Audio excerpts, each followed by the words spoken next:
Hey, folks. Welcome back to another episode of the Profitable Sheep and Goat Production Call. It's Leon, and today, I'm here in Evansville, Indiana at the Katahdin Expo. This is the expo and sale that's put on by the Katahdin Association. And I finally mustered up enough courage to go around and do a few random interviews here, stick a mic in front of some people and hear what they have to say about what they think of the expo thus far, ask them a few questions like how important NSIP is to selecting their next RAM and stuff like that. I really, when it came down to it, I wish I would have got started with this earlier in the weekend because it actually turned out to be kind of fun. But we managed to get about 4 or 5 quick little interviews in. So stay tuned and hear what folks have to say. So, first guy off here, we have Victor Wolf from Costa Rica. This is your first expo. Yes, it is. Can you tell us a little bit about yourself and what you got going in Costa Rica? Of course. Well, I come from a family that has been ranching for 3 generations, and we started the sheep about 10 years ago. So we've been through several breeds, and recently we've been focusing on Katahdins, and that's what has got me here. This is the first time I come to the U.S. to see Katahdins. We've been breeding mostly out of Mexico, so it's been a very, very good experience to be up here. So this is your first expo. That is correct. How long have Katahdins been in Costa Rica? Do you know that? Like I said, we've been in it for about 10 years, and there's a couple other farmers that have been in it for maybe another 5 to 10 years more than us. So they've been around there for about 20 years. So what's your selection criteria in Costa Rica? Well, of course, the parasite issue is big, and of course the hair, because we don't get cold, we don't get extreme heat, but it's always between 70 and 90 year round. So for us, the hair, we do have a lot of parasites, even more than here. Being that the weather is always nice, then they never get controlled by the cold, right? So they got a shed. That's a pretty big deal. Yes, for us it is. For us it is. I hate seeing those woolly sheep. So do they use NSIP in Costa Rica at all? We have not, but I did meet with Scott, I think it is, or the guy who gave the lectures here. Okay. And we're going to start. I'm personally going to start with my farm, and I'm going to try to get some of the other guys over there to start. I thought from being in both the lectures, I thought it was really, really a good idea, and it really helps complement your visual on phenotype with some numbers and backing it up. So I think you guys have done a great job with that. It's like I said. So we sat in a board meeting here today, and we heard some very controversial discussion. There's two different sides to this thing. But I after listening to that, I just say again that you know what, there's some of us. My sheep are in NSIP, and I want to include myself in this. That we NSIP breeders, some of us need to listen up to the guys that are strong on phenotype to show guys. We have some things we can learn because NSIP is only a tool. We can't strictly look at the numbers. We can't forget about going out and looking at that animal and evaluating it from that standpoint. Never. As a breeder, you need to know what you want to select. You need to know what you want to look at. You're still selling an animal by the looks, and you don't want big numbers with ugly look. But it's definitely a tool. It's definitely a tool. Nothing is strict forever. So with numbers, it opens up your eyes in different things that you've selected that you want to look for. So if you have a flock and you have something you want to better with NSIP, you could get that done easier and faster. But you should never set aside just the numbers. I agree with that. I think somewhere in the middle is where you should go, but I don't think this NSIP should be left aside. I think it's a great effort. It's been proven in almost every animal, every species. Beef cattle has been doing it a little longer, but still very new. But the dairy cows, they've been doing it for over a century, and look where they're at. I mean, they have tripled the amount of production that they're doing. And the same thing with the pork industry and the chicken industry. So it's something that cannot be overlooked. Right, exactly. So how easy is it to get sheep into Costa Rica from U.S.? It's not easy. We have two barriers. One is the transportation, which is a big cost, which I've had a couple of friends overcome that by shipping when they're small in dog kennels as a pet when you fly over there. So you can bring your costs down that way. You can't take it on the airplane as as a companion or anything. Like, Yeah, that's how you should do it. But you still, because it's a production animal, livestock animal, you still need to do all the health papers, which are also a huge amount of health papers that need to be done. And you need to do the exams here, and then you need to do like solicit an import permit before you get them on the plane and get over there. Gotcha. So those are the two things that need to get fixed up before you do it. so what's one of your big takeaways from the expo so far?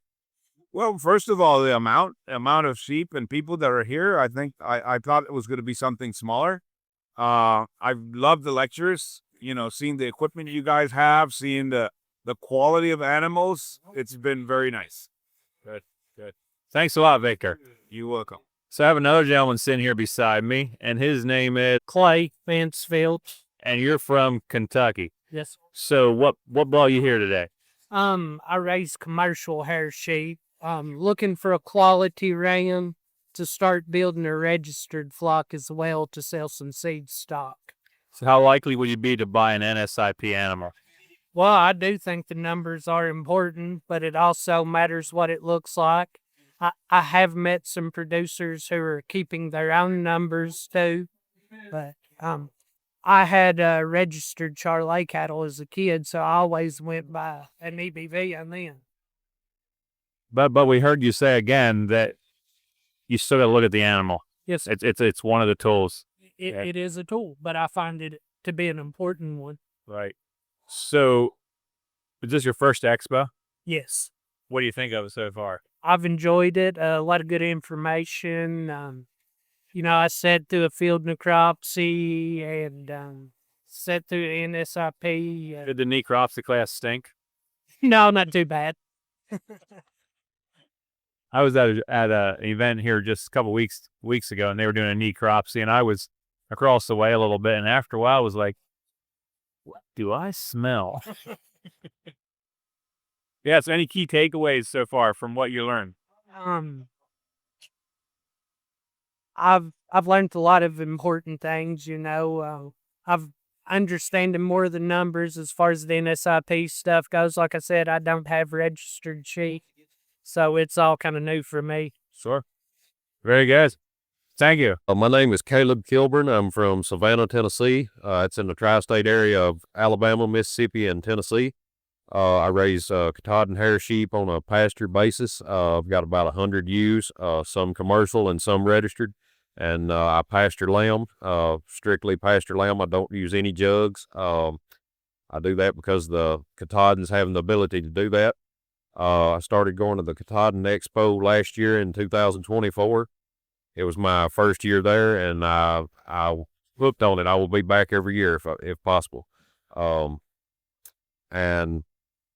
as far as like the NSIP coming into things, that I take that with a grain of salt for the most part, in my opinion. And the reason being is, if people are very honest with the numbers and the sheep looks good to match those numbers, I believe that is a good tool. And obviously, there's people that should do it and people that shouldn't. There's people that helps, people that doesn't help. But as far as for me, buying a ram, as of right now, that's not that important to me unless I think I can truly trust that person that those numbers are honest, because those numbers can easily be manipulated to be completely fake and not true, especially in the means of fecal egg count, parasite resistance. I think that is a thing that is oversold, and it's not. It's overpromised and under-delivered. Gotcha. Yeah. So, what's your takeaway? What's your takeaway so far from being at the expo here this weekend? You know what? I think it just Something that you learned, or I mean, I learned a lot in the various demonstrations and classes and presentations. It's very educational. I mean, there may be some of those seminars you get one little thing from, and then there's some of them you get 30 minutes worth of knowledge that you didn't know. And it's just, at the end of the day, it's just great to meet other producers from all around the United States. They may do it completely different than you do it. They may have different feeds available than you have. You know, you can sit and talk about a million different options, and every one of it works for somebody. It may not work for you, but it's just so neat to meet the people and see how it all works and the various types of operations, whether it's seed stock, show stock, just market lambs at a sale barn. You know, it's very I think it's very enriching for the Katahdin environment to be here and just meet everybody and talk to different people. I mean, I'm looking forward to this every year. It's kind of like refreshing to come here and talk to everybody. Yeah. Get you re-inspired to go home and Yes. try and figure some stuff out. Like in my situation, I've had a very bad year with barber pole worms. Lost a lot of lambs to barber pole worms, very bad in my area. And, you know, kind of down and out kind of point of view coming up here, and then now on the way home, I'm, you know, ready to hit the ground running again and take care of the problems, learn from my mistakes. What are you going to do to take care of your problem? More frequent checks for parasites, and, you know, parasite load in especially in my lambs. That's my problem. Not so much my ewes, just the young lambs, more frequent checks and, little more, educating myself about which dewormers to use and which ones to use with each other, you know, back to back versus just using one. And, you know, and try to increase my amount of rotation in my grazing. Gotcha. How are you using them now? It varies right now. I've not got the fencing that I need on my place to move them like I wanted to. I could, if I really stuck to it, move them every 2 weeks, but I want to get down to where I'm moving every 5 to 10 days, give or take, on the size of the paddock. Yeah. And being 45 to 60 days before I come back to the first one. There you go. Yeah. 3 to 5 days is about what I do. I mean, to go any offer, it just takes a little more manning, right? Right. And I mean, I do that because of the size of my paddocks. If I move them more frequently, well, I'll be back around to the same one within 2 weeks, you know. So right now and the amount of sheep I have, I can't go down to too small of a paddock, or I'm going to have to move them every day. Yeah. You know, and I don't want to have to move them every day. I want it to be a 1 to 2 times a week thing. Yeah. You know, so what are you making your divisions with? Polywire mostly. Now, part of my farm that was originally fenced when I bought it 3 years ago, it was in red brand sheep and goat wire, 4x4-inch squares. So some of my cross fences are that, but as far as further division from that, I'm using polywire. I love polywire. Think of a brand? Yes, I go with, I use Power Flex in Missouri is where I order it, and it's called Polybraid Super 9 or something like that, mixed metal. It's Greg Judy uses a lot of it. A lot of people are familiar with Greg Judy. It has the multi-metal. Yes, mixed metal, they call it. Yes. It's the very conductive. Yes. It's not quite as durable as what's the other one that's all at the same time, but this one is the most conductive. Yes. Yep. I use it, and I've recently bought the O'Brien step-in post from them versus the ones I can get at my local co-op that break every time I step on one of them. Right, when you look at it. Yes. So I believe that's something you get what you pay for. Don't buy the cheap step-in post, buy the good ones. Yeah. Are you gonna buy a ram today? Probably not. I mean, what's the most important thing you would look for? Good feet, confirmation, and talking with the producer who brought him here to see what their parasite problems are, and do they have good resistance, and is it something believable, or do I think they're just, you know, saying something on paper to get a good dollar for it. Right. So basically, you want a pretty good understanding of the program. Yes. Right. Basically, I mean, for the most part, like I'm pasture based, I'm not buying something out of show stock to turn out on a pasture because obviously that sheep's going to go downhill. Right. I've always been told, even when I was in cattle, if you're buying replacements, buy from somebody that has a similar program or even worse conditions than you, because they will stay the same or improve, versus buying above your means and then falling off. To buy from somebody worse than you and you get their best. Right. That might be really good when you get them in. Exactly. That's right. Yeah. That's right. Very good. It's on a scale of 1 to 5. What do you think of the Expo as far as education? It's like 4 to 4.5. 4 to 4.5. Very good. Yes. Very good. Thank you. Yes, sir. Hi, my name is Flynn Harrelson. I'm from Mount Sterling, Kentucky. My wife and I and our 3 kids have a small sheep flock called Square H Farm. Registered sheep. We've been raising sheep there since 2019. This is the first expo we've brought our own sheep. We've also worked at Morehead State University in Kentucky, bringing sheep for the expo for them for about 4 years now. So, kind of have a lot of different varied experiences with that. So what do you think of the Expo this year so far? Expo's been pretty nice. The venue's been nice. The weather actually has been really nice now that the first day was a little warm, but it's cooled off. A lot of nice sheep. Like seeing the barn, we're pretty full this morning. So for the sale day, so a lot of the educational things have been really good. So really, I think it's been a pretty good expo. Been to 3 or 4 at this point, and definitely been a very good experience. So I was going to ask you on a scale 1 to 5, how do you rate the education from this program? I think the education on this has been a 5. It's been really good stuff. Varied stuff, things that kind of can hit just about whatever producer is out there, whether you're doing NSIP data, whether you're not, you're just doing sheep and trying to keep them alive on a lot of situations. So a lot of varied good experience for just about everybody. So if you were going to buy a ram, how important is NSIP to you? Well, is it important to you? So personally, we our flock, we haven't really been doing NSIP. At the university we have. And to me, I think that the NSIP is one of those tools that a farmer can use. And it's a good way gives you just another piece of information. You can look at weights, you can look at how your sheep are performing on a day-to-day basis. And that NSIP is just another thing that you can use. And so for me, or for us, it's something that we're trying to look at.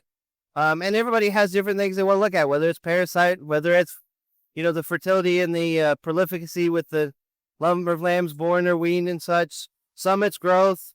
So, to me, I think it's a good tool, but I don't think it's something you have to just base solely your selections on. When you're looking at a ram, what's the very most important first thing you look at? So for me, I think one of the biggest things are going to be structure, because where we are, we're in a pasture situation. They need to be moving. And if they're buckled over on their hocks or they have really poor structure, they're probably not going to be around for too long. And then we're maybe buying a ram more frequently than I want to. So to me, really, it's structure, because I think they really have to stay around. What's number 2? I think, number 2 is probably going to be I want them to have some muscle and have some size, some width. To me, color it's cool to have the cool colors, but if it's a nice white ram that's better than a pretty ram that really looks bad structure and doesn't have much muscle, I'd take the white one, because color's a fleeting thing. I know some people chase color, some don't. So You can always get color tomorrow. exactly. There's other ways to get color. And the one thing about that ram is he's going to affect a whole lot of your flock. Right. You can go get a colorful ewe and get some colorful lambs, but you get a colorful ram that's really bad. Yeah, you might get color, but you're going to have a whole lot of bad sheep. Yeah. So. Very good. Thank you. You're welcome. So my name's Big Tom Perkins. We got the best sheep podcast in the world. Oh, The Grazing Sheep Podcast. Not near. The second place is pretty low on the line there. But, from Palmdale, Pennsylvania. And here at the Expo. It's a really nice facility. A lot of nice people here. A lot of good sheep here. If you've never been to one, you need to come out. A lot of good educational information that was going on. And a lot of good vendors. Lost Creek Wholesale's here too. I'll lump them in with it. So if you don't know, I like to tease Liam quite a bit. So on the education this weekend, how do you rate it on a scale 1 to 5? I'd give it a good 4.5. I think a lot of it's been really, really good. What was your favorite takeaway? The tacos. So what education did you get from tacos? I learned to not eat tacos again.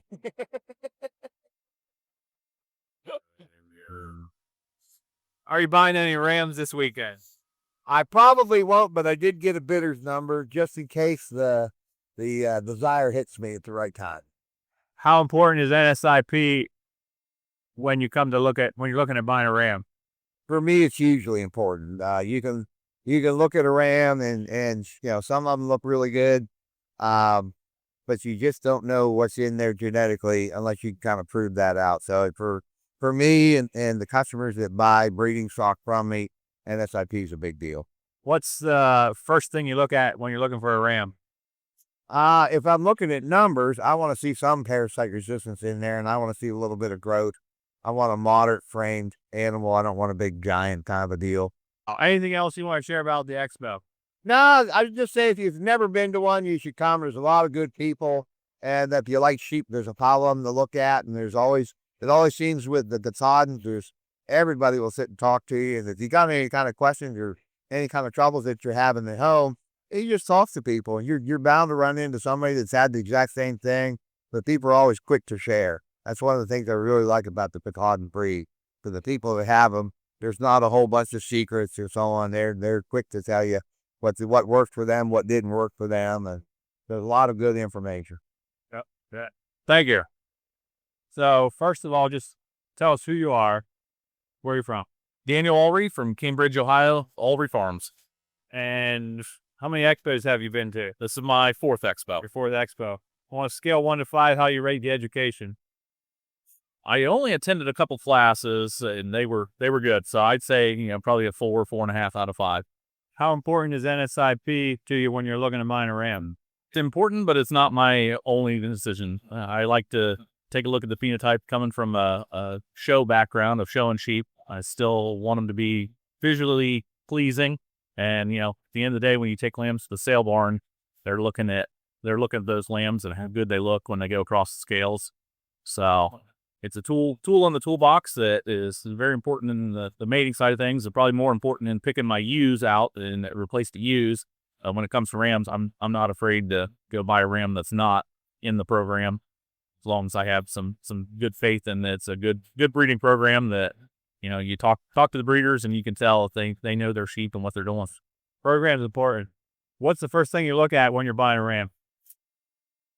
I like scrotal circumference. That's one way to tell how his daughters are going to do, outside of numbers and EBVs, that, you have a large scrotal circumference ram. He's going to cover Directly correlated to ewe fertility. correct. Yeah. Yep. And we've noticed that over the years before we were doing NSIP, that those rams just seem to produce daughters that work really well. So like that, and then structurally correct, good feet and legs, good skeleton. You can add the muscle and do other things as long as the skeleton's there to put it on. That's pretty important. Any good takeaways from the expo the weekend? A lot of good people. I think, I love the Katahdin breed and the people here and just the networking. I think that to me is the most enjoyable part about getting to see friends that, this may be the one time a year we get to see them. And yeah, so it's always enjoyable for that point. Very good. Thank you. I'm Kevin Beatty. I'm from Thousand Oaks Ranch, Southwest Missouri. We're one of the older Katahdin breeders. We're 20 plus years in Katahdins. We're a high end production oriented Katahdin farm. Right now we've downsized from being the second largest Katahdin breeder of 400 down to about 125. We raise a very correct sheep. That's kind of our trademark. And the expo looks like it's got a very nice group of very solid animals. How many expos have you been to? Do you know? This is our 5th, I believe. How important is NSIP to you when it comes to buying a ram? Or is it important to you?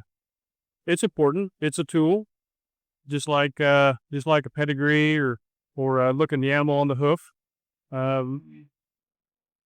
It's just a tool. And my philosophy on NSIP is people should use it as a tool and not use it as the sole reason to purchase an animal.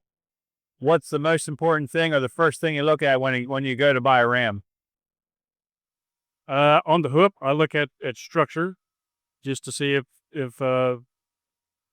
he's just structurally sound, and we start from the ground up, make sure that they've got good solid pasterns, good legs, nice spring rib, level top, those sorts of things. On a scale of 1 to 5, what do you think of the education this weekend so far? With 5 being the highest, I'd say probably about a 4. Thank you. So that's it, folks, right there. That's all I managed to get recorded, and hopefully the audio isn't too bad. Wasn't able to use the normal mics that we use when we record. Might not be quite as good quality, but I think it turned out pretty decent. There's a few things that folks said that stood out to me, and I'd like to just highlight a couple of them. One of them being the fact that NSIP is one of the tools. It is not, it's not the end. It's not the only, NSIP is just one of the tools that we as breeders can use. And I heard it echoed again and again that, we still have to walk out there and physically look at that animal. And I think that's really, really important. And then there was another point or two that stood out that I wonder if we shouldn't do an episode sometime on some of the fallacies or the myths of NSIP. So I hear this again and again, and I'm just going to take a couple minutes to talk about it right here, I guess. But this thing of how can you trust EBVs? What if people aren't being honest with the data they're submitting? So if you understand a little bit the background behind how submitting data for a certain trait works, the way I sum it up is basically a person would have to be dishonest in the same increment or in the same proportion every time for every animal in his flock almost. If he wanted to be dishonest about his weights, to make it work out, he'd have to be dishonest in the same proportion for every weight he submitted. Not only that, if that breeder would sell an animal into another NSIP flock, it would backfire on him immediately. So let's say Matt sold me a ram, and the weight data on this ram was skewed drastically. So I bring that ram to my farm, breed that ram to, let's say, 10, 20 ewes. And those lambs hit the ground, and we start collecting data on them. We're taking birth weights. We take 60-day weights, 120-day weights. Well, if those lambs don't perform according to the genetic predictions of that sire's EBVs, these numbers are live. It would immediately crash that ram's numbers. The sire, the ram I bought from Matt, would immediately crash his numbers. And it would also immediately start pulling down the animals behind that sire. So this thing of questioning the data, it doesn't work very long at all. The only time it would really work, in my opinion, is if a flock was like isolated from other NSIP flocks. They could artificially, dishonestly skew their own data, but that would only work as long as none of their animals were going out into other NSIP flocks. Another question that comes up sometimes is and maybe that didn't clarify that enough, but if you just understand that these numbers are live and that data is being fed back into that system all the time from other related animals in the system, it just doesn't work. Then the other question that comes up sometimes is, what about collecting this parasite data? And what if people lie about the parasite data? What if that animal was in the barn, never even had a parasite load? Well, one thing I'd like to point out with that myth is, when a farmer that's collecting parasite data submits data, he has this group of lambs. That group of lambs has to average 500 eggs per gram on average for that batch of data to even be valid. before it can even be submitted, before the system will actually take the data. So if the average eggs per gram is at least 500 eggs per gram, we know that that batch of lambs had a parasite load. And sometimes flocks, when it comes time to submit data, they might pull samples from a few lambs and run the fecal egg counts just to make sure that, they're gonna get high enough egg counts, because nobody wants to take those samples any more times than they have to. It's not a fun job. So they pull a few samples, run the parasite, run the egg count, and if, let's say they pull 10 lambs and the egg counts are very, very low, they're gonna have to artificially, I shouldn't say artificially, some of these breeders actually will run that group of lambs on pasture that's been overgrazed, run it right behind the ewe flock at the optimum time when those worm larvae are gonna be there and ready to infect those lambs. They actually have to give those lambs a worm load so that they can get an average egg count of 500 eggs per gram on that batch of lambs. And the reason they have to have that average egg count of 500 eggs per gram is because we need to know that those lambs were actually in a parasite load situation. They were actually exposed. Only after that can they really identify the superior animals. So that's another myth that maybe we could dig into some of these other things on another episode sometime, but I kind of got ranting here, I know. But I really appreciate the folks that were willing to give their input on what they thought of the expo and stuff. I know personally, I've said quite often that the Katahdin Expo is usually a very well put together program, and not only do they have good educational topics, it's a good time to network with other shepherds. And I still say that some of the best conversations are the ones that happen out in that sheep barn there, leaning over a gate, just swapping stories and experiences with other sheep folks. So thanks again, folks, for listening to another episode of the Profitable Sheep and Goat Production Podcast. And remember, this podcast is hosted and sponsored by Lost Creek Wholesale. We are your universal feeder distributor here in U.S. and Canada. We also offer the full line of sheep and goat handling equipment from Schumer Enterprises, what used to be called Marweld. And we also are launching our new line, Ramquip. So if you're looking for something that you can hook up to and pull right out to the pasture, pull out to the farm, maybe you have some lease ground or maybe you have a solar site, you want something you can pull in there and work sheep, sort sheep, check out our website, www.lostcreekwholesalellc.com. If you have questions, feel free to shoot us an email or give us a call, 717-310-3641. Thanks again, and we'll catch up with you next time.